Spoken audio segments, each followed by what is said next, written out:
অনেক দিন বাদে আমাদের একটা জার্নি স্টার্ট হয়ে গেল।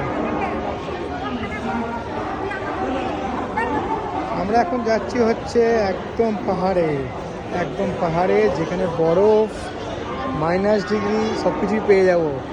কোন জায়গায় যাচ্ছি সেটা আস্তে আস্তে রিভিল হবে। একটু পরেই আমাদের ট্রেন আসবে। আমরা এখন আছি হাওড়া 9 নম্বর প্ল্যাটফর্মে দাঁড়িয়ে আছি। আমাদের সঙ্গে বসে আছে আমাদের পার্টনার সৌরভ।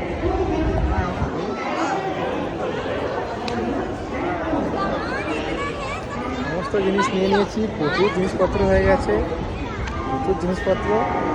আর এটা কিন্তু আমরা যাচ্ছি কিন্তু দার্জিলিং বা গ্যাংটক নয়, এটা একদম হচ্ছে নর্থ ইন্ডিয়া। এবার নর্থ ইন্ডিয়া কোথায় যাচ্ছি সেটা আস্তে আস্তে রিভিল করে দেবো, সবাই দেখতে পারবে। আর থাকেইভাবে পুরো জার্নিটাই আমি আস্তে আস্তে মিনি ব্লগ করব। আশা করছি এই মিনি ব্লগগুলো তোমাদের ভালো লাগবে।